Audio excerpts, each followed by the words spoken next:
Hello and happy Friday, and thanks for tuning in to RadioFreeRhinecliff.org. And this show in particular, correct me if I'm Norm, I'm your host, Norm, and I'm thrilled to be here tonight with Brennan Kearney.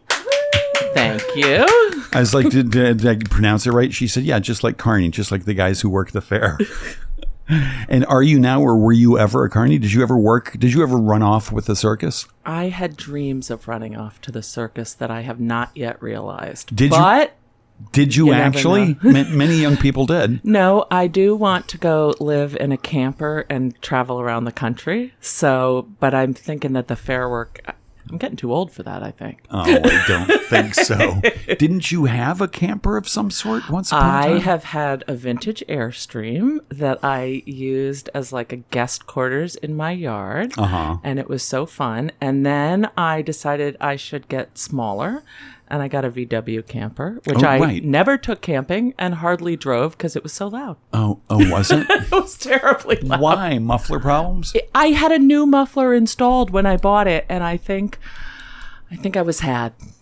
It was really loud. Right. And I sold it to a woman who was starting a bikini company and was going to use it as like at fairs markets to show her stuff. I hope she did amazing things with it. Right. Yeah. I hope she got more than I did.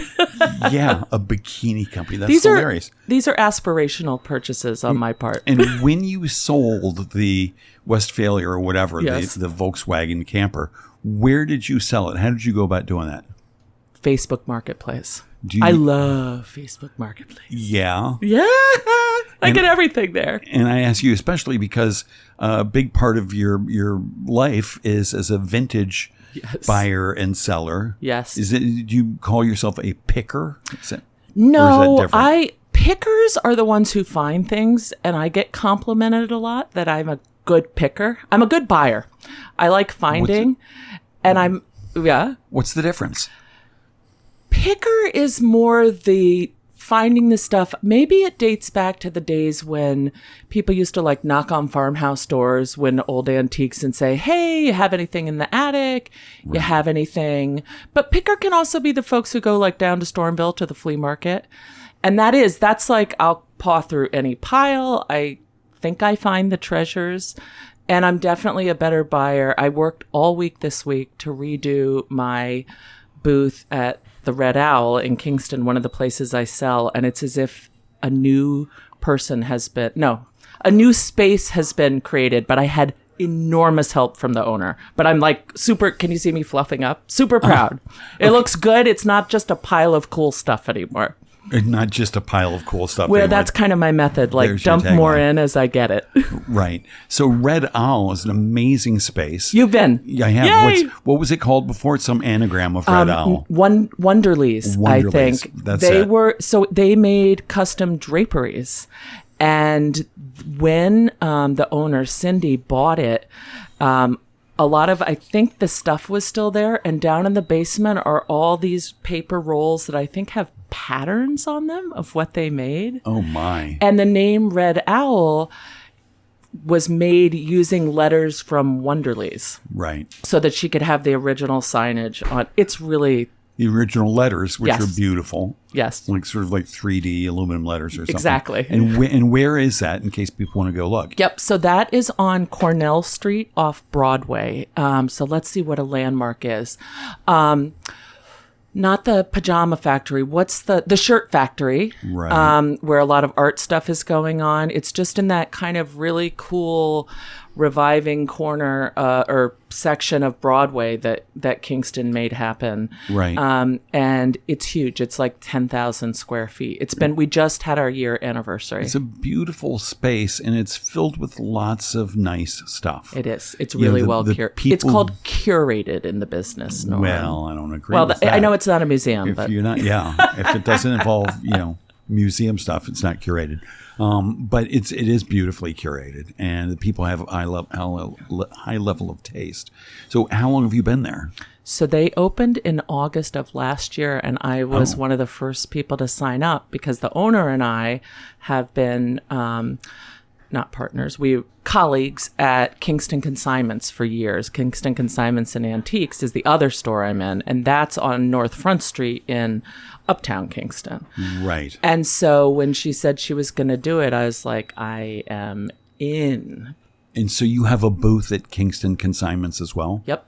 And that, for me, the average punter, is a whole different thing. Totally different ballgame. I don't really dig going in there so much. Whereas, because it's too chaotic? Is that? Yeah. Mm-hmm. Whereas Wonderly's or Red Owl yep.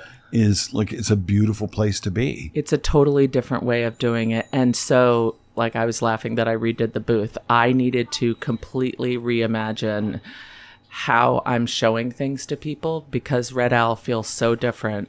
And Kingston Consignments and Antiques, people love to dig. So they go through, I can make piles of stuff and all of the pile gets looked at. Really? And at Red Owl, I need to show people, like, this is a beautiful lamp. You know it's beautiful because I put it on this cool Chinese chest and it's got this great, brass camel statue next to it. It needs to be more explained. And I haven't been explaining very well over there. So you're staging that space. Yes. The entire time. Yep. Yeah. It takes more time than I thought. Because you have to be more present. Like, you got to go in there and straighten it out when it's a mess. So you said you spent the last week bringing in a whole new batch of stuff. I did. And setting so it up, proud. Staging the space, and it was unrecognizable versus what it was a couple of weeks Literally, ago. yes. So what percentage of the stuff that was there, like a couple of weeks ago, is still there? Yeah. Well, I just, as I was getting ready to come here, was unloading bin after bin after bin in my car of things I took out. And it's good stuff. It's just that I had too much crammed in there. So what'll you do with that good stuff that was taking up all that space? I have turned over a new leaf. I labeled my bins. No way. And I'm going to feed it in intentionally instead of like the big mess I usually am. What do you mean feed it in? That's what, like put it in as inventory. The problem is that everyone sees me right at every yard sale, estate sale. Like, I love Friday and Saturdays, my favorite days of the week. And I love to buy, but if I buy too much, it has to have somewhere to go. And I think I had been sort of being like, well, I'll just put it in the shop, put it in the shop, put it in the shop. No more. You heard it here. Folks, you're hearing it first. Here first. I am not going to do that anymore. You're not going to just put stuff in the shop. No. Do I get to give myself a plug? Plug away. So if you want to see my new thing, I'm on Instagram at Road Tripper Vintage. Please go look at my amazing photos. That's not that new. I've seen stuff there for a long time. But I put like a story of my new. I've also been trying to not master. That would be so inaccurate. I'm trying to improve my Instagram presence. And that's actually fun. I made some really stupid videos of myself, by the way. How does one improve their Instagram presence? You want to make it more exciting. Like, when I first started using it, I'd put like one item, like, here's a bowl I put in. And what people want to see is like me being like, hi, here's this cool bowl. Wow, we could put this glass fruit in it. And don't I look silly? And isn't this fun? Yeah. And that gets results? Yes. Right? Not always sales. No, but sales and results are different. Likes or whatever. Exactly. And also, I think people are watching. They really like to see what's in the shops. I'm having to understand shoppers. Right. Like, one of the things I talked about when I was redoing the booth this week was the fact that if someone wants to come in and buy a pair of chairs, you can compare the pricing of the chairs to what they might pay, not just at a vintage shop, but like, what are they going to pay at Crate and Barrel if they go and get their chairs? And so I have to change my mindset because I'm the big bargain hunter. Like, my whole house, you've been in my house. My house is full of things.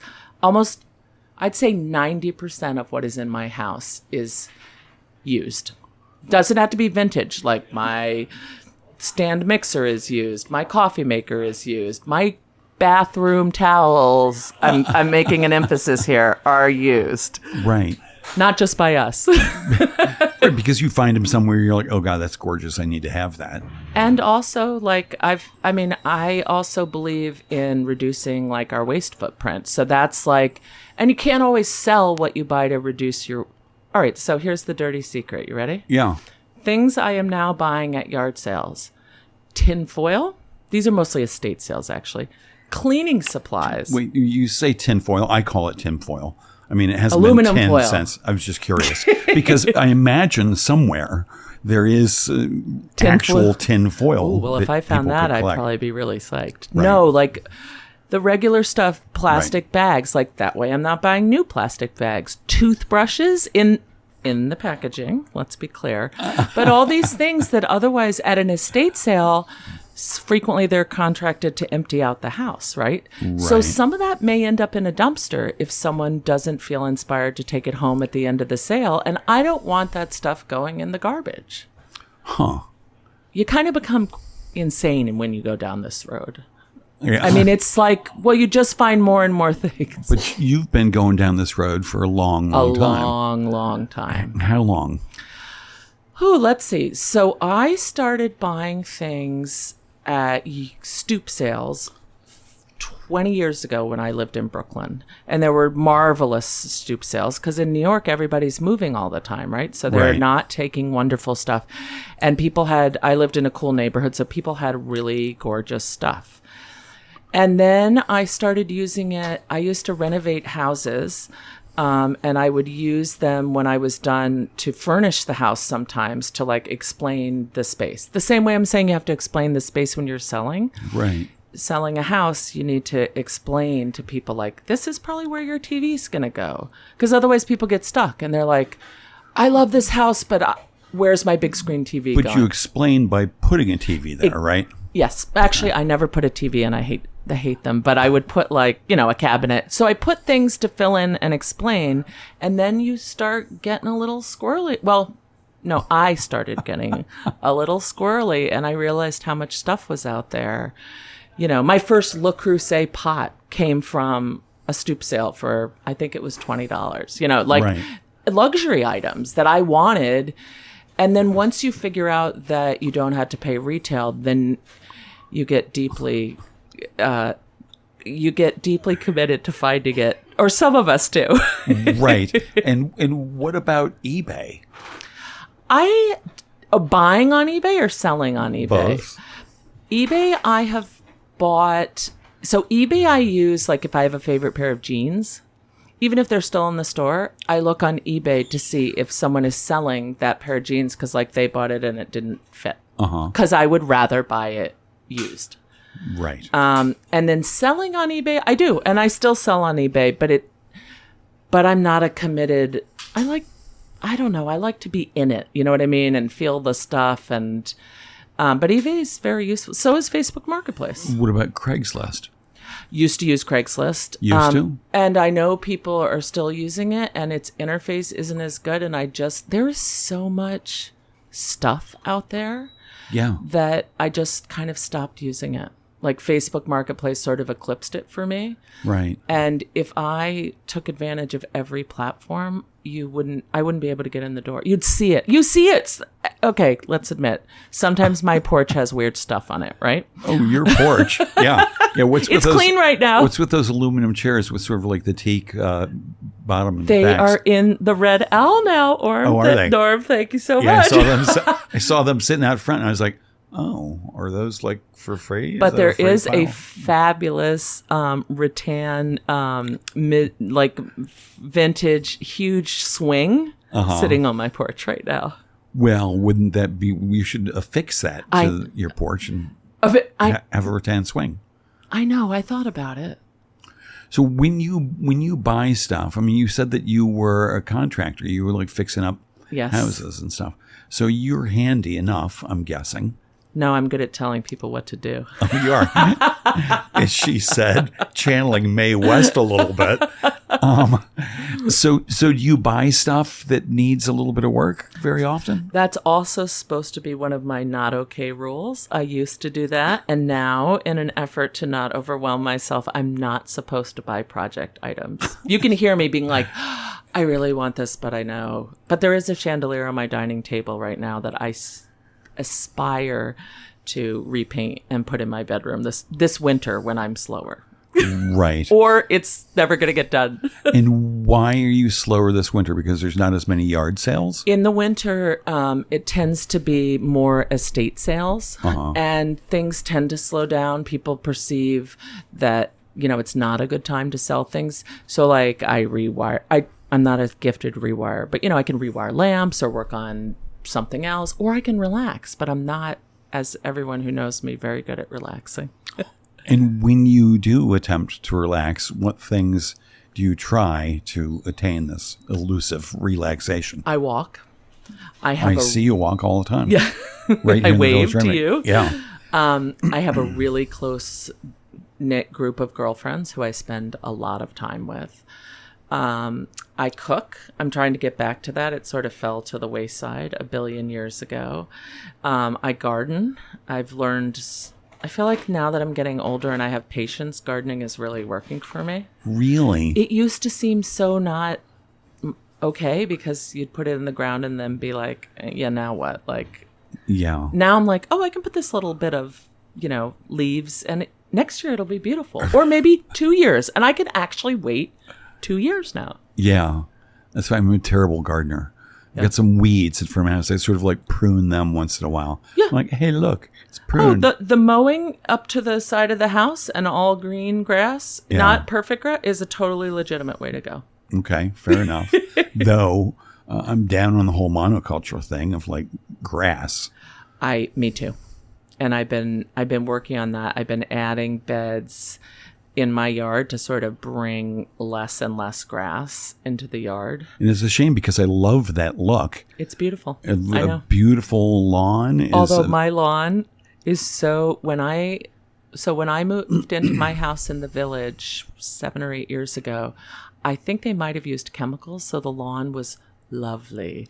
Oh, no. And now, all these years later, it is full of, not just crabgrass, what's the wider leaf one that makes like a little wheat thing on the top? Anyway, it's the worst kind of grasses and dandelions, but it looks nice when you mow it. Well, I love dandelions. Yeah, and I'm not putting chemicals or effort into my grass. Nice. That's good. It gets mowed. That's a good policy. And who does that? Do you cut it? Your husband cuts it? My husband and I cut it. And embarrassing to say, but I know people listening will have seen my 80-year-old mother who has an art studio in my garage. It's actually converted to an official studio. She likes to mow the lawn. Really? But I'm trying to mow frequently enough that I stop that. I've decided that 80 is probably really making me look like a scumbag. And it really wasn't me. Like she really, folks, I don't make her do it. Everybody talks about it. I know, I know. And they're like, well, she lives opposite the cop station. How come the cops aren't doing something right. about Why don't the cops take her? Elder abuse. Exactly. I'm trying to avoid an elder abuse charge. And so your mom is an artist. She makes beautiful stuff. She's really paintings. talented. She was just in the art studio views thing. Joanna Hess's. Who is so amazing. Wonderful Labor Day thing. Yep. And how did that go for your mom? It was great. She did Saturday and Sunday, and my dad came and sat in the yard with us. My kids did the assistance and selling. My daughter's done it every year for years. So we all kind of hung out. Like it was terrific. And I talked to people, and then I would introduce, if it seemed appropriate, I also introduced myself as their county legislator if they said they were from Rhinebeck. My kids were like, you were talking politics to everyone. I said, no, I just introduced, and Grandma said it was okay if I did that. They were not happy about that. They weren't? They don't want you outing yourself to strange passersby? No, I think maybe they thought I was stealing my mom's thunder. But my mom was delighted, and people love... Well, no, someone who's not interested is like, great, thanks for introducing yourself, and they go about their thing. And someone who's interested, like someone talked to me about a project that maybe we could do with the Bard Lifetime Learning. So when they're interested, they're actually thrilled to. I mean, I'm not, and I'm not talking Democratic or Republican politics. I'm just saying, if you need me or you ever want an explanation of what we do, I'm here. Right. And we sold art. And you sold art. I swear. That's fabulous. Good for your mom. So you said county legislator. What is that? What does a county legislator do? That is probably the least known, recognized, or understood position, I would say. Would you say that's probably, I mean, let's be honest here, right? So Dutchess County has 25 legislative districts, and each person who represent one of them. So I represent Rhinebeck and Clinton, and now a corner of Pleasant Valley. After this last... Is that contiguous to Clinton? It is just like sort of what people think of as Salt Point-ish. Yeah.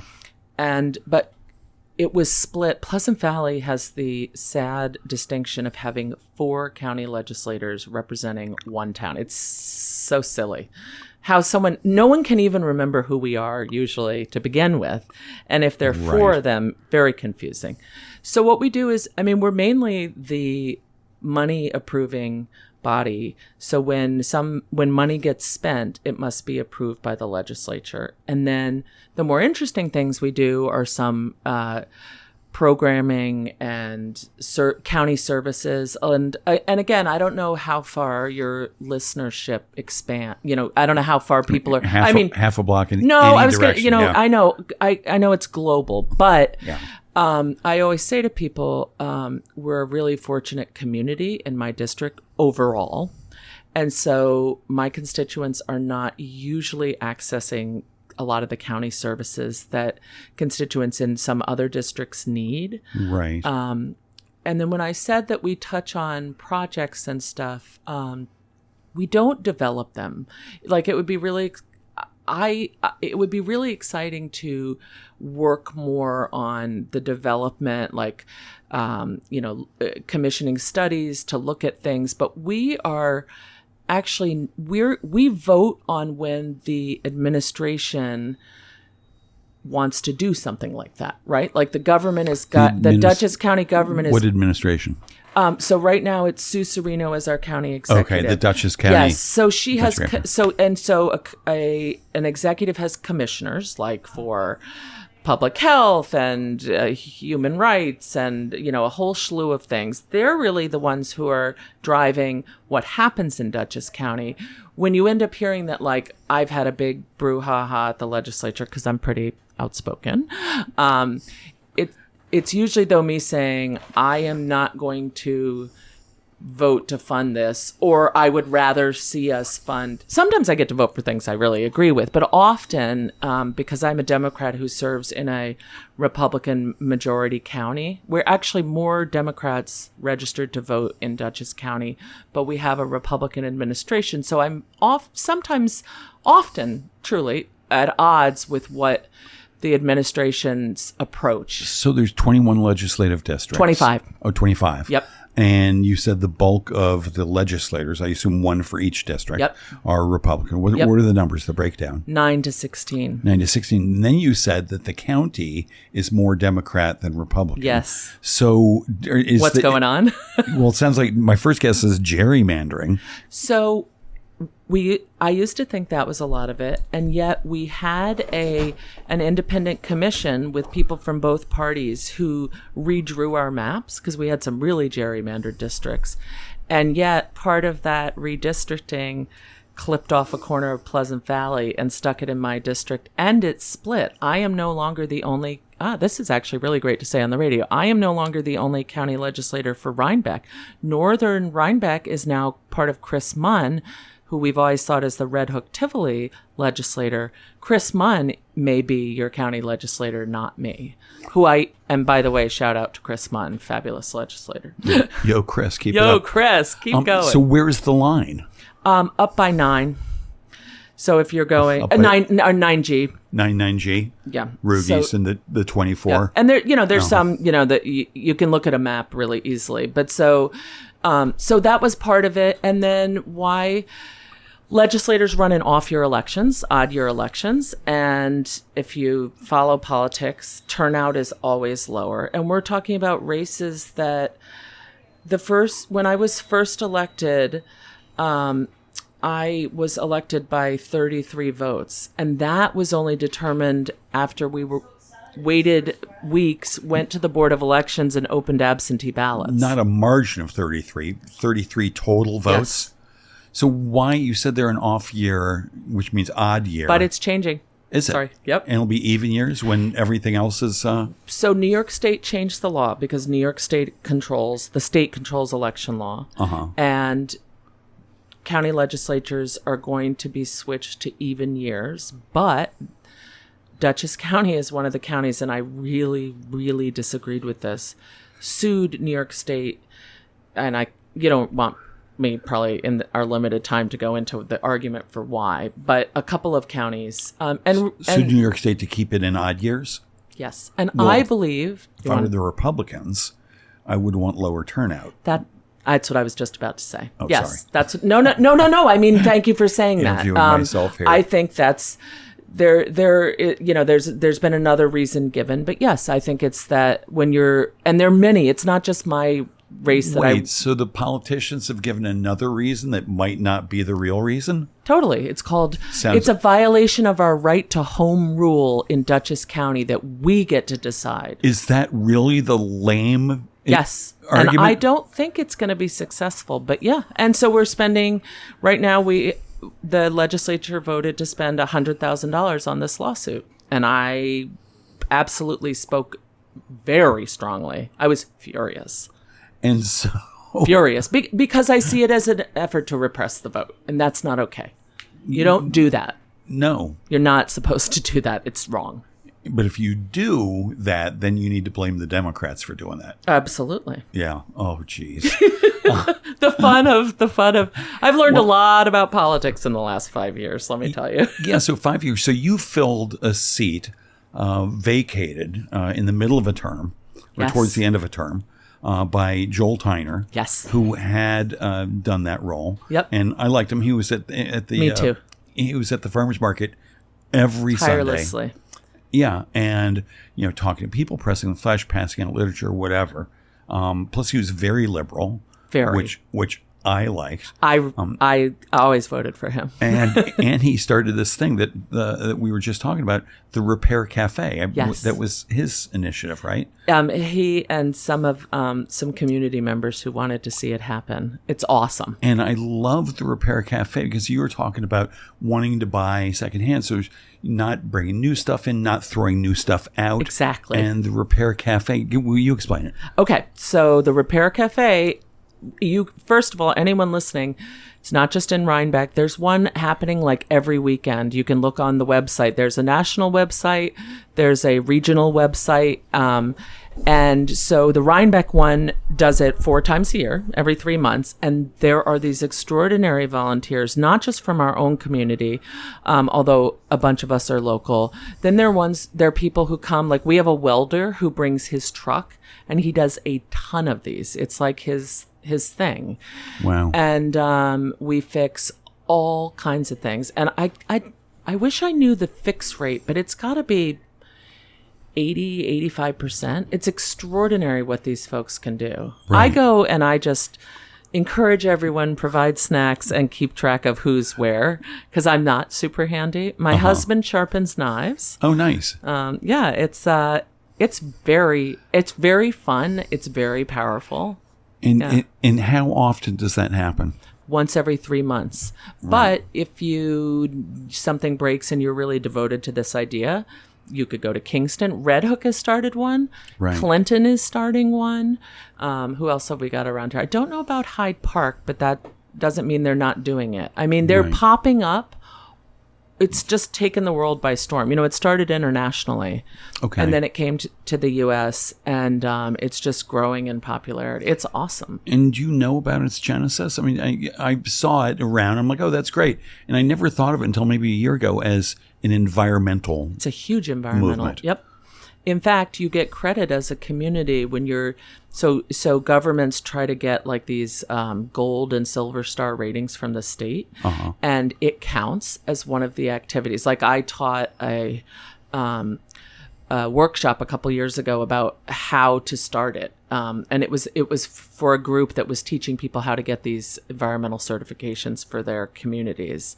And it's awesome. And then, there I am, like my husband sharpens knives, and I also will have like collected 3 knife sharpening machines in my thing, and I just give them away. Right. Because I want, why not? Why have them? Right now I have a pink, shout out everyone there, or not shout out, information. Hopefully at the next Repair Cafe, I will give someone my pink 50s knife sharpener electric that's still working. It's the best one I've ever seen. Oh my God. Like Sunbeam, who makes the pink knife sharpener? Probably it was, I can't remember. And my husband uses one from probably older, the 50s. It looks like the atomic age. It's got like chrome trim, and it works a little better probably than anything you can buy now. It's amazing when you see these ancient things. Like some recently seen a bunch of vintage refrigerators from like the 50s and 60s that is still working. Oh yeah. Whereas like I just got my second refrigerator in like 12 years. Yeah. Yep, me too, actually. Like last year, the year before. Yeah. It lasted... Oh, no, it didn't. It lasted 7 years, maybe? Yeah. I put it in when I moved to my house, and it pooped out. And since I used to be a contractor, sometimes things are pooped out when they arrive new. That's always the really fun one, to explain to somebody why they won't be having the dishwasher they bought, because it doesn't work. Brand new. Right. And it's going to be... It's absurd. But that's like, now there's the Right to Repair Act. Did you hear about that? No. So that's a government, a legislative initiative, not special to Dutchess County, that says people have to be able to get into the... I'm going to not explain this perfectly, but be able to sort of access the insides of things so that you can try to repair something yourself. Right? Norm's showing me his cell phone. I guess if you had those mini tools, you could get into it yourself. Have you ever watched them repair your iPhone? No, they are like these behind the curtain. No, they have like little fairy size, screwdrivers and stuff. But because things are being made that we can't even get into, or like you get your car repaired, right? And they're like, well, it's the blah, blah, blah. But the reason it's going to be expensive is because the labor is going to be a lot, because it's going to take us an hour to get the other thing out of the way so it's meant to re-encourage the repair process by making it easier to get at the guts of stuff. And is that a national Yes. initiative? Who did that? Ooh, now you're embarrassing me. Everybody go to the internet and look it up. Kamala. Let's say it was. That's right. Okay, yeah. Yeah. Yep. Pretty sure that was her Kamala. idea. It's a really good idea. Pro-environment. Maybe we should have Repair Cafe at the White House. Yeah. That would be exciting. So how do you like this whole world of politics? I mean, you were on the town board before, is that right? I was for about a year. And then when I had no experience, I wasn't very involved politically. And I did the town board, which I loved. And then when Joel resigned, I just thought, why shouldn't a woman go down there? It was largely driven by that. And I thought, well, I'm a good communicator, and I like being with people, and so maybe I can do this. And so I do it differently. Joel was a real activist, and so I don't do that sort of thing as a legislator. I have really tried to communicate with the community. So I do a newsletter for the Democratic caucus, because the Democratic point of view, it gets less news coverage because the administration is Republican. So sometimes you won't even hear about something that we've tried to introduce to be considered. Also because the chairman of the legislature can refuse to put things on the agenda. So unless I send out, it's really not not okay. It's very bad for our community. So does that happen very often? It happens. We've had, Chairman, I like, would no, we're not going say, to discuss that. I think our count is somewhere in the 30s over the last few years of things that we have tried to introduce. And, you have to the chairman has to give a reason. Frequently it's like, well, you didn't fill out the financial form correctly. But what it really is a right to self-government. Yeah. Yeah. But what it's really doing is suppressing the democratic point of view. Yeah. And it doesn't even have to be about politics. It's suppressing people's access to information about things that legislators who work for them are trying to get accomplished in the legislature, and they just get cut off at the knee. Right. It's not a good system. I'd really like to have it changed. And how? What would be some of the first things you'd change to make it better? Well, one of the things I would change is that anything that's submitted, anything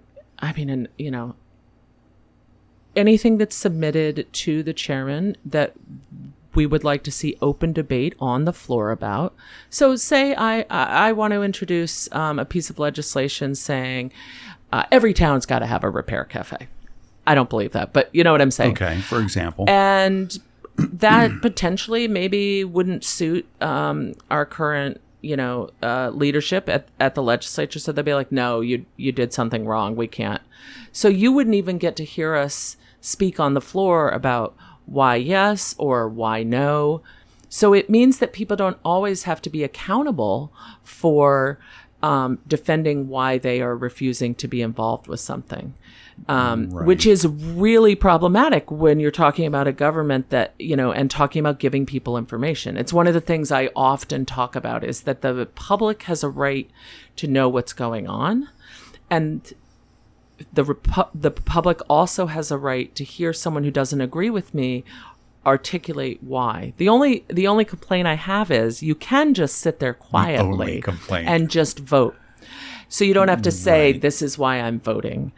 And sometimes, of course, I wish tell us why you really think it's okay to, for example, right now, put our temporary housing shelter in the district in Poughkeepsie that is struggling the most. Do we really want to put this kind of service that in the past has created difficulties for the neighborhood?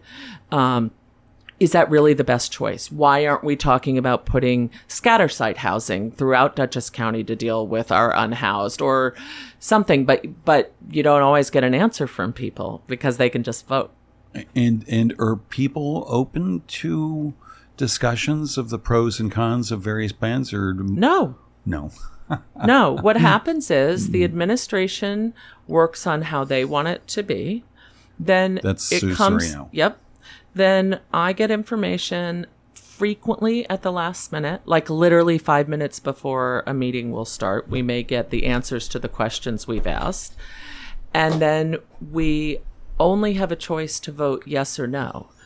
So, if you want to get into the nitty gritty of running the county, you probably want to become a commissioner, right? Because that's the person who has staff who can be like, we're going to do a study. I want you guys out there interviewing residents of our current unhoused. I want you to engage with the community. But if the administration chooses not to do that, once it comes to me at the legislature, all I can do is speak strongly and say, you didn't do X, Y, and Z. The community is troubled. You've got 30 people here to make public comment, which is very unusual. We get not many attendees, and we always get attendees on this particular issue right now. When you say here to make comment, where is here? Where does the legislature Market meet? Street in Poughkeepsie. Okay. Yep. So if you go to the DMV in Poughkeepsie, we're on the 6th floor. Okay. That's probably the best landmark and I've got is for it you. a room that is used by lots of other... No, it's our legislative chambers. We have wood paneling and desks and AV equipment. It's actually very dignified. Pool table and a bar and No. an old centerfold pinned up to the wood paneling. That may be on another floor at Market Street. Huh, so it's not like an old boys kind of place. It's a nice... No, it's a beautiful room. And speaking of old boys, what percentage of the legislators are male versus female? Ooh, let's see. Close enough. Yeah, I think there may be 7 women. There Out of are 25. 3. Yep, there are 3 Democratic women. I hope I'm not missing anyone. Yvette, Lisa, and myself.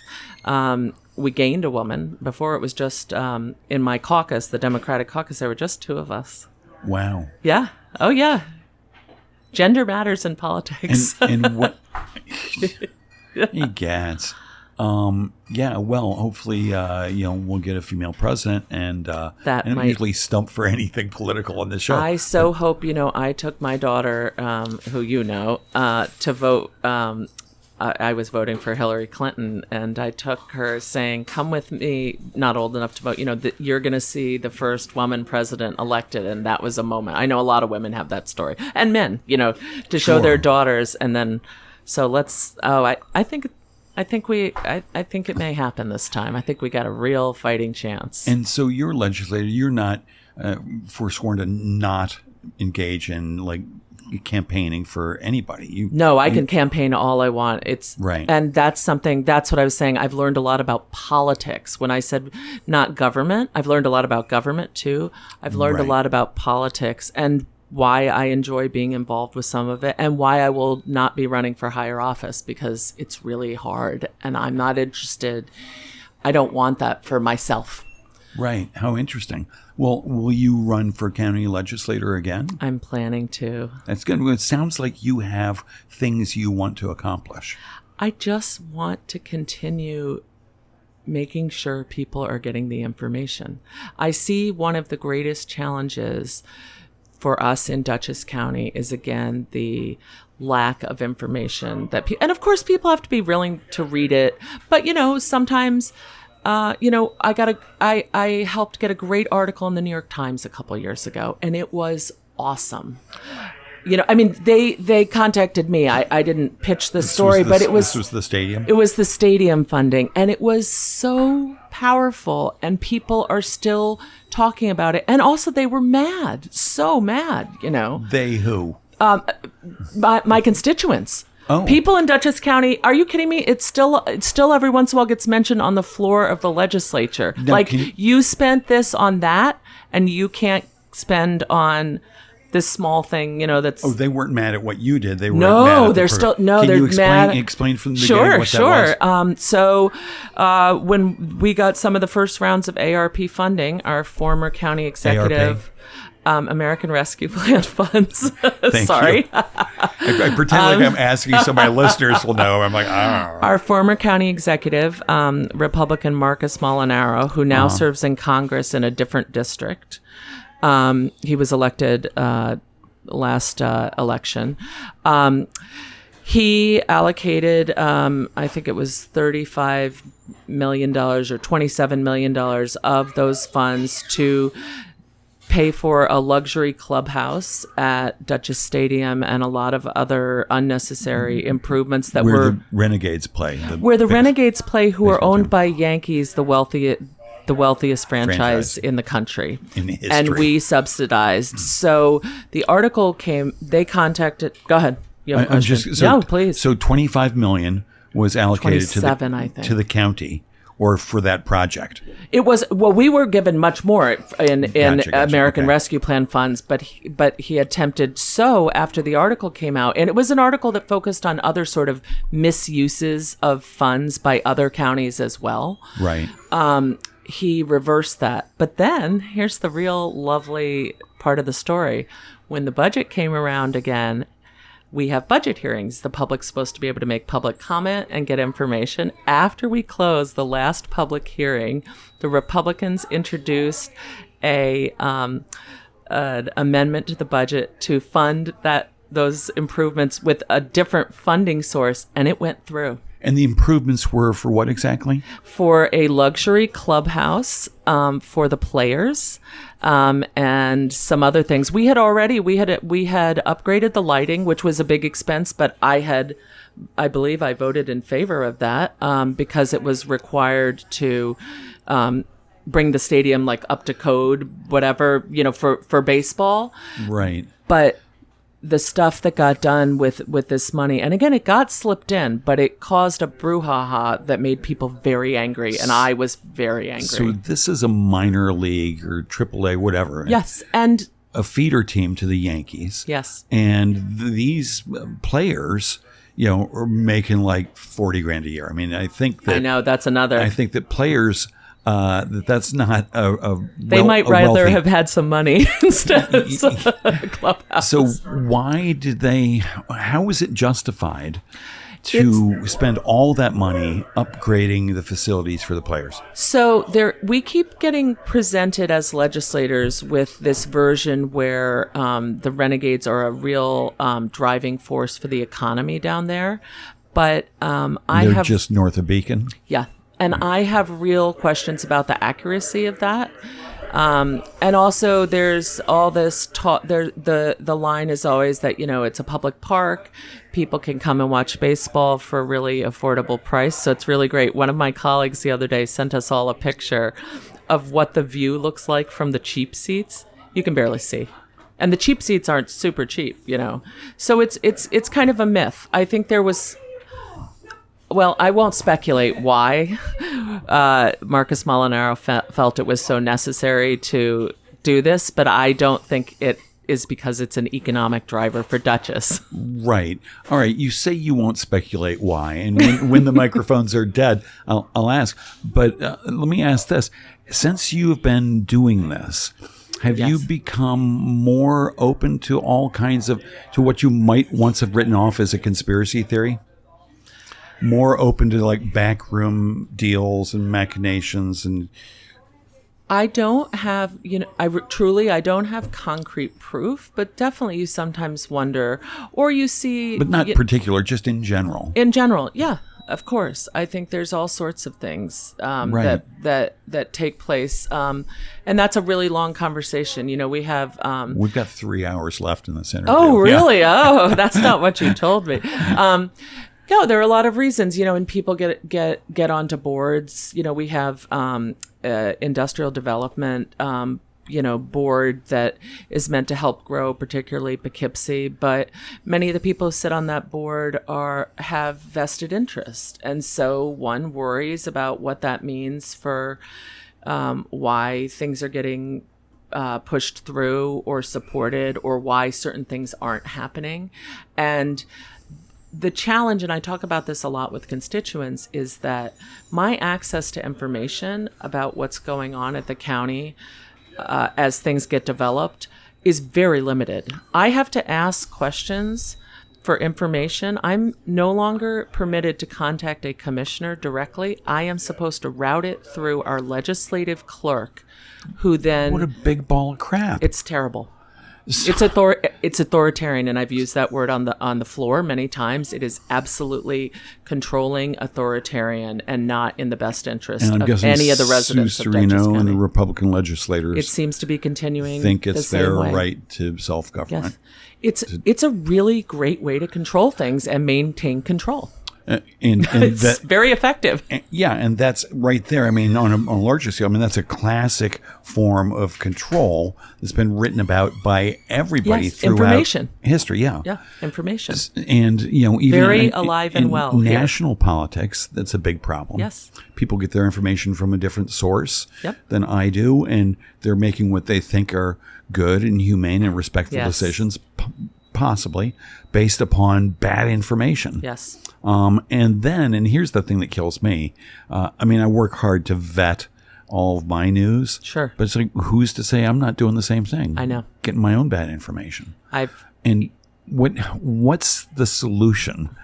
Let's start on the county. What's the solution to you and the legislator? Well, aside from changing some of the rules about how the county operates, what I think is important is civics. We don't really teach civics, although we have an amazing social studies teacher in middle school, Mr. Frischkinet, who does an incredible job of teaching his kids some civics. But so that when you grow up, right, and you become a voter, you are know some of the things you might need to question or want more information about. That's huge. Right. And then local news sources. We're very fortunate in Northern Dutchess that I think one of the things happened after the Trump election and people's concern grew is we have the Daily Catch in Red Hook and we have the Hudson Valley Pilot. And those, they're covering the local government stuff that no longer, the Poughkeepsie Journal doesn't have enough staff or even print pages to fully dig into that stuff anymore. So if we continue to have grassroots efforts to have local news, I think that's why I do a newsletter. People subscribe to it. It's called the Dutchess Voice, by the way. Please subscribe. Goes to everybody who's registered to vote. No, Lord, no, you're not allowed to do that. Dutchess I wish. County? No, you have to sign up for it. And it comes out not even always once a month. We don't pepper people. No, you have to know it exists, and you have to then subscribe to it, or you don't get that news. And people can go to a website to sign up for it? DutchessVoice.com. DutchessVoice.com. Yep, and you will find us, and you will be able to subscribe. And that's the my newsletter baby. that comes from you. Yeah. So is it a partisan newsletter, or it is. Okay. It's to cover what happens from the Democratic point of view because there is so little coverage, and because, like I was explaining before, sometimes our proposals don't even make it into public debate on the floor. And it's archived. So it's also helped us because when we are contacted by the news, we can say, here's a great, go back and look at these 2 issues we did that cover this. You can see the whole history of the development of this issue and the positions we took it. So it's kind of like an encyclopedia of what we've been doing these last several years. Right. So that's a wonderful thing. Thank you. And hats off to you for doing that. How could that spread out even broader? I mean, here. Yeah. How could you get a broader audience? How could you get all registered voters, say, in Dutchess County to understand these things, to know this news? Again, I don't want to repeat myself, but I think they need to know that they need that news. And I think one of the opportunities we miss to let people know that they need that is learning about government at earlier levels. And I'm not criticizing our schools. It's just kind of largely disappeared from the curriculum. Right. I mean, I can tell. Go ahead. Sorry, I'm saying, well, that ship has sailed. People either got that or they didn't. Oh, but for adults. And then, by the time they're 18, hopefully they'll remember these lessons from civics class. And Henry Frisch Connect is amazing. I totally extraordinary agree with that. work. But right now, people, as you say, don't know they need that news. It's a real challenge, and I don't know all the answers to that. I hope that there are so many grassroots organizations that have worked to increase awareness. But I mean, we're talking about like standing on the corner at the farmer's market, which is massively important. But am I getting everybody, in my district? No. And I'm getting also people who go to the farmer's market tend to be similar to each other. I mean, you get some diversity at a farmer's market, right? Especially depending where you work. But for the most part, but again, But there are other places you can go to, like Hard Scrabble Day in Red Hook or whatever. And also the community here in Rhinebeck and also in Clinton, but Rhinebeck's particularly been working on this, having more forums. So you may have noticed, but again, you've got to be on the library website or see it on Facebook, more forums with candidates. Right. And those actually, people love them. They tend to be really, really well attended because people want to know and hear from people. So, you invite both candidates or a bunch of candidates to talk about stuff. And I think that you're going to see a lot more of that because it is so successful, so well, because then those people talk to other people. Right. But again, I want to acknowledge that I'm still talking about people who know that they care. And creating care for people is also about messaging that, people feel so disconnected from what government can do for them, and what it does for them every day, Right. They don't know, and they're mad about their taxes. But if you talk about what our taxes provide when they're working well, it's a lot of things we really like and appreciate. And that's become a dirty word. And so, again, to sort of help people shift to understanding more about what they're getting from government, what they could get if they vote. You vote because you want someone who's going to advocate for what you want to see happening around you. Right. But politicians say all kinds of things. Yes, they do. And it was back to the information question.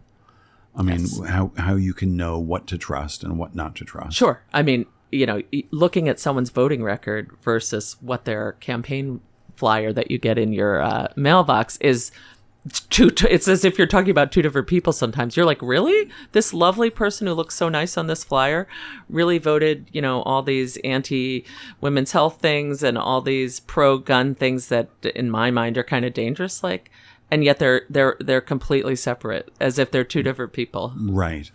Now, we pro-gun. I mean, it's a largely rural district. You say it's the 21st legislative district. Yours? No, I'm the 11th. 11th. There's lots of rural voters. There's lots of farms and. I'm not anti-gun. Okay. I am very pro-gun safety. Right. My husband was in law enforcement and was in the Navy and has a lot of experience with guns. My dad hunted. My grandfather hunted. I am not anti-gun. I'm anti irresponsible, dangerous ownership types of weapons. The standard kind of right. Recreational shooters. But I am honest. Stock. I'm not anti-gun. I just. I don't like people who vote as the NRA tells them to. That's probably the best way to, what I'm.